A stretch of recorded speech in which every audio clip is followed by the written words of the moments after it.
Welcome to You Make the Difference. I'm Wanda Walker, and today I'm talking to Marina Burden. Martina. Marina has a heart for LaGrange and the youth of LaGrange and wants to see a difference made in the lives of young people who are at risk. Right. And so we're going to talk to Marina about her testimony and how God has delivered her and set her free, and how she wants to see that done for other young people.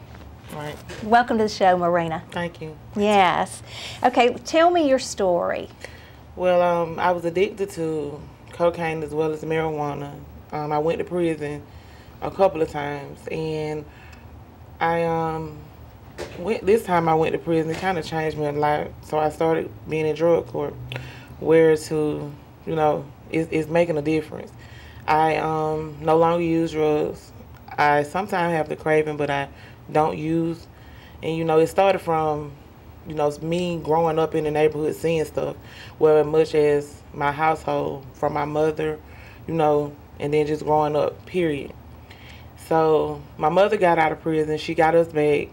She got her life together. She went to LaGrange College. She graduated with her master's, and wow. She's working at Johnson Control now. She's made a big change in her life. So that's what I look at. Like, I sometimes feel like I can't do it, but then when I look at my mom, I be like, well, I can do it, because she's accomplished a lot through her time of being out. So I just look at her, and I just look at stuff that's going around in the neighborhood, and I just be like, if my mama can do it, as well as a couple of more of her peers, like Chandra Cleveland, they've changed in miraculous ways, and they're doing greater and bigger things, and I just look up to those two ladies, and as well as Delane, I look up to them too, because they came from where we at now, and they are making a difference in their life as well as their kids' life. Yes. To make us stay on the straight road.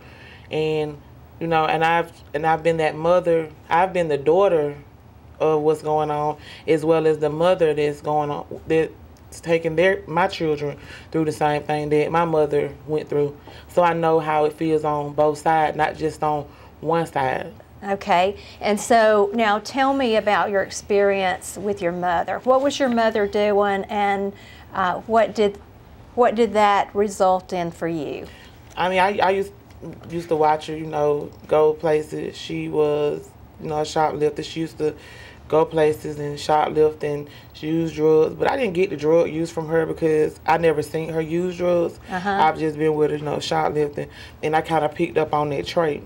And she used to tell me when she got out, and I seen that from a long time of shoplifting, that, you can change. Because, now she does not shoplift. And she's very blessed, Yes. Yes. Yes. And so as a result of her having her drug addiction, you had to go and live with your grandmother, right? Mm-hmm. And tell me, was that a good experience, or how did that work? Well, I'm not going to say it was good. It was okay. Okay. And I'm going to say that it was okay. I would have preferred to be with my mother, because, I'm her only daughter, and I would prefer to be with her. I lashed out because I'm missing her. And I love my mama, because we share a lot together, and we can relate. Like, I can't relate to another woman like I can relate to my mother. Yes. And like, my grandmother was not my mother, so I felt like that's the part of me lashing out, and that might be the part of what was going on, but then sometimes it might have not have been the part of that went on. Yes. And then when I got back with my mom, it was like I was so happy to be with my mom, and she it was more like she was, at first she was like my friend more than my mother. So I kind of started acting like that was my friend, doing things that friends do, instead of looking at her like my mother. Right. So as I started looking at her as my friend, and then when she was really bearing down on me as a mother, I went to doing what I wanted to do, like doing whatever I wanted to do, not listening to what nothing she was telling me, when I should have been listening to her, because she's been there, she's done that, she knows, Martina, you don't need to do that. That's not the way to live. And the same thing that I want to tell somebody else, my mama tried to tell me, but I did not listen. And look what it took me to: drugs. It took me to going to prison a couple of times, staying in and out of jail, not raising my kids, not being a mother to my kids that I should be. it took me to that level, getting pregnant at 14, having a miscarriage, stuff like that, when I should have listened to my mother, and I probably would not be in the situation that I'm in now. I would be in a totally different situation. I feel like if I would have listened to what she was telling me, knowing that she knew what she was talking about, I would not be in this situation right now. Yeah, and it seems like it was a cycle. Right. And then, I don't know what happens with a cycle, whether we learn behavior or whatever, but it was a cycle, and it seems to me that your mother has broken the cycle. Right. And that you are breaking the cycle, or have broken the cycle, and you're walking it out. Right. Yes, so that is really encouraging to me, because that's what I wanted to do in my family. I wanted to be a cycle breaker. Right. And so I love it when people are able to break that cycle. And a lot of it comes from what? How do you think that you broke that cycle? By the choices I made and the consequences that I had to take. Okay. All right. And you saw those consequences, and you did not want them for your life. Is that right? I did not. I don't want them for my life. No. All right. And I know your faith plays an important part of your life. Tell me about your walk with the Lord. Okay. It's like, just honestly, sometimes my faith wavers. Like, sometimes I can have all the faith. Like, my faith for others or higher than my faith is for myself. Yes. I think it's easier to have faith for others than yourself. And I could put my faith in somebody else, but like when it comes to me and me needing the Lord, I'd be like, okay, like, Lord, where are you? Or I need you. And sometimes I take matters in my own hand. And I still have that problem. And I still pray about that problem now. Like, I need you. I need him. I need him to touch me and to just cleanse me. Because in my heart, I just want to be all the way right. But then there's this little trigger, over here, and it breaks it down a little bit to where it's hard. And then, but I try and I be like, why is it not happening so fast? But then I look too and I listen, and he tell me my testimony is not done yet. My story has not ended. Right.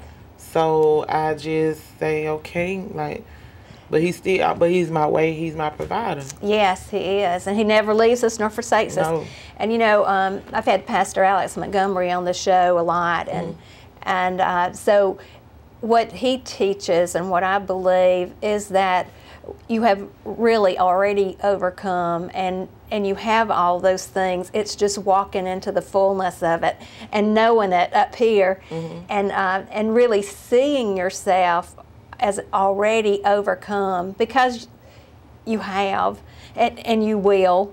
And so it's like knowing that that's there, and just taking the steps to have that come full force into your life. Right. I want to talk about shoplifting a little bit. That's because I know in doing ministry for the jail, sometimes there are people in there, and the reason they're in there is for shoplifting. Majority. The majority, okay, for shoplifting. Is shoplifting worth it? At the point, at that time, it is. But when it comes to that time where it's not. Yes. It's not worth it, but sometimes it's something that you feel has to be done. And that's where the wavering faith comes in. Because you got people like me, and I know it's others as well as myself who go through hard times. Yes. Like when it comes to looking for a job, or you can't find a job, and you have bills that are due, and your kids need this, and your kids need that, and you're not just the person to ask the person, can you help me, or will you help me? So you just be like, you putting yourself out on a barrel, and it's like something you feel you have to do. Then it's not that you have to do it, but it's just that feeling and that intensity that I have to do it. Yes. Because I'm my provider. I'm my kids' provider. I am my provider. At that point, I don't be thinking, well, like, it's the last minute. This bill needs to be due. I'm on the verge of getting put out, and I be like, okay, well, this is what I do. Like now, like though I said, my faith is wavered because I don't have a job now, but my mind is like in a strong state, and I mean I'm looking for a job, but by my background, it's messing me up to get a job. Right. So that kind of that's like a trigger. Like most people, drug use is like depression and all that might trigger them to use, whereas into no job, no money, you know, it triggers you to steal or sell drugs or whatever to get it. You know, Yeah. people look at the shoplifting, selling drugs or this and that. It's kind of like hard if you don't understand where a person is and where they're going. Yes. You know, it's hard.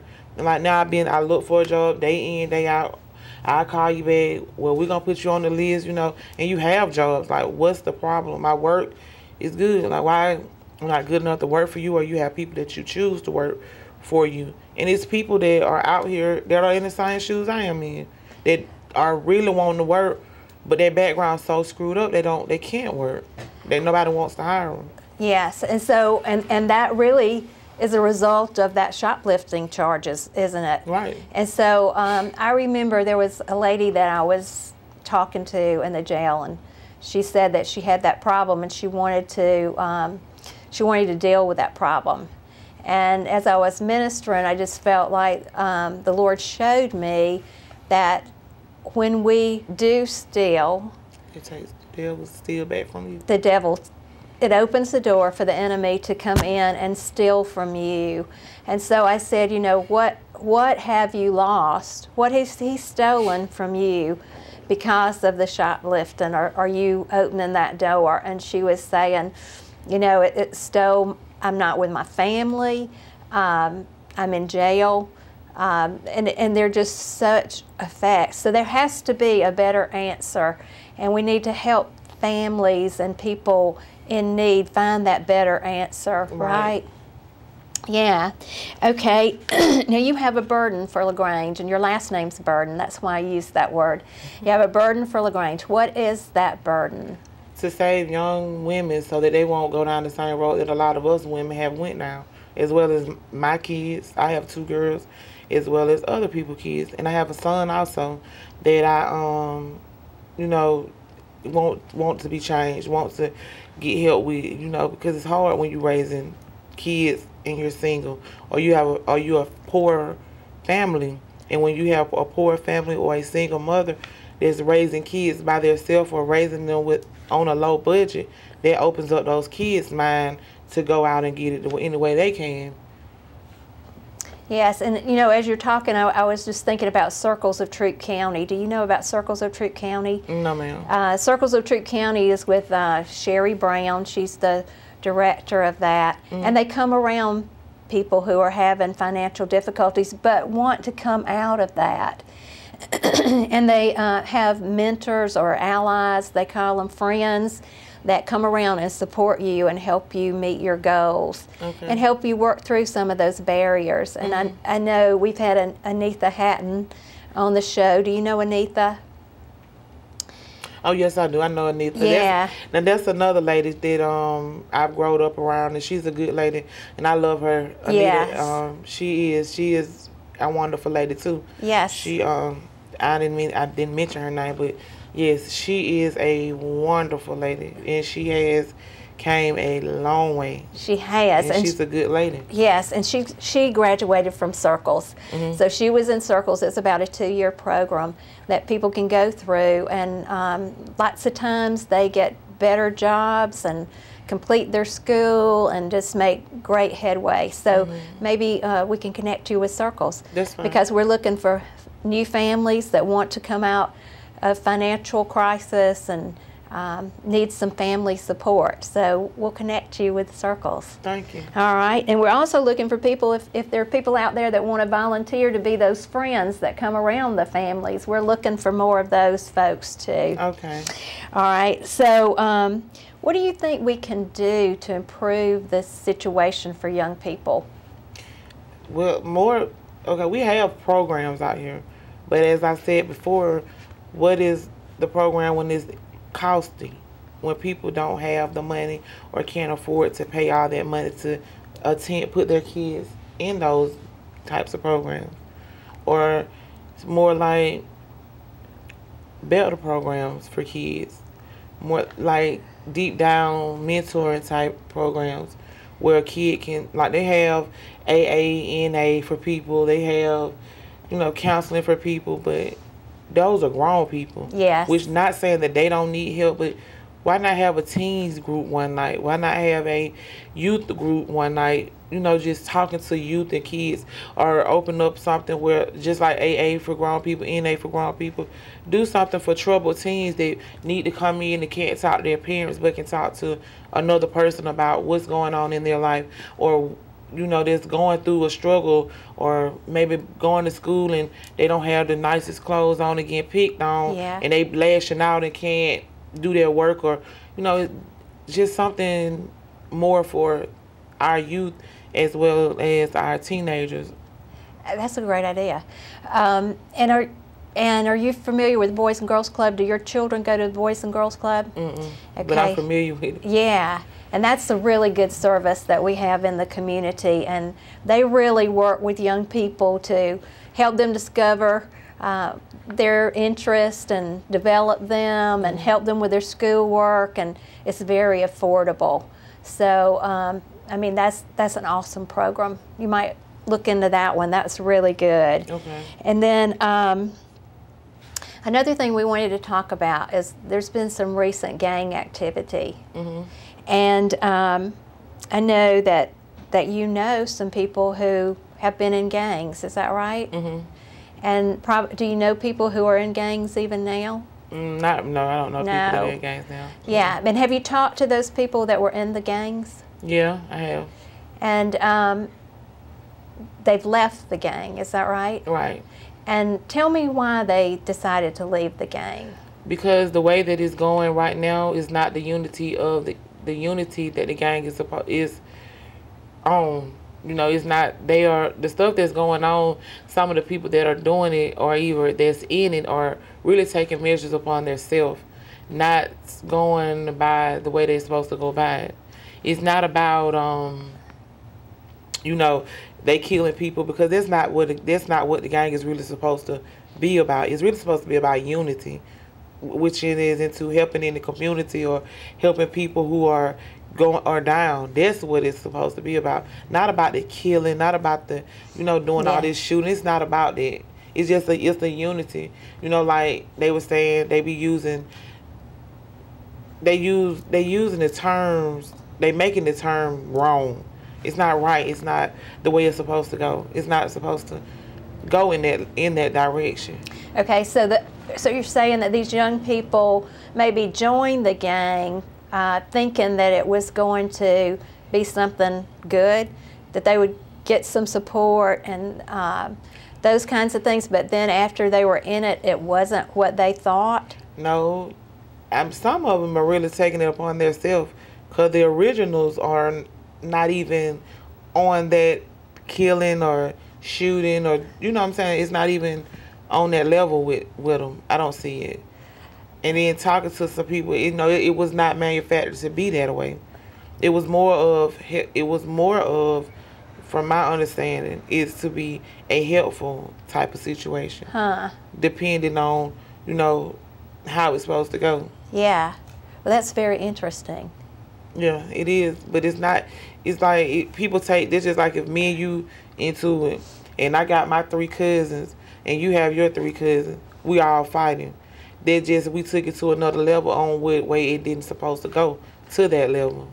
Yeah, and so I would imagine that there are other people who would like to see it different, even that are in the gang. Right, okay. Right. And that reminds me of something that I saw on the YouTube where a pastor said how they decreased crime by 79% in Boston. And what he said was that he went out into the community with some other men, and they didn't go to see the young people and preach to them. They went to build relationships. And that's what they're finna start doing now. It's a couple of guys that are getting together from different areas, and they are trying to clean up the community, which they have lately. Good. The Growth Development Group has been walking around cleaning up, and you know they've put a bad label on their name, which is not. is not what they are making it to be, because they're not a gang type of people that fight or, you know, do things like that. And they all linked up, and they've been cleaning up the neighborhood. They've been walking around cleaning up. They've been doing stuff that, you know what I'm saying, making a difference. Yes. You know what I'm saying? They trying to get the East Side Park back, you know, cleaned up, that where they can get it established, get it built up, get it back to where the kids will have somewhere to play at, have a basketball court, you know, somewhere they can play in and do things with. Is that the Calumet Village? Right. Yes. And not that one, the one off Daniel Street. Off Daniel Street. So somebody's cleaning up that part too. They've been cleaning up that part. And this guy that I talked, we work, kind of trying to work together on this to get some things going on. Whereas me and myself and some other people are trying to get the young ladies, as well as him and himself are trying to get the young men. Yes. To talk to them, to just try to break down on this crime rate that's going on right now with us as black people. Yes, and then also I know that Chief Detmar started a committee, and we talked about that this morning. And the goal of that committee is to go into the different neighborhoods and talk to the people and make relationships with the people and begin to do things in the community that will strengthen the community. Right. And I think that'll be a good idea as well. Yeah, and the Calumet Village is part of that, and Chief Detmar would like to see that go to different parts of the community where people who live in the community and want their communities to be good begin to kind of stand up and do things that make their community one that is free of crime. Right. Yeah.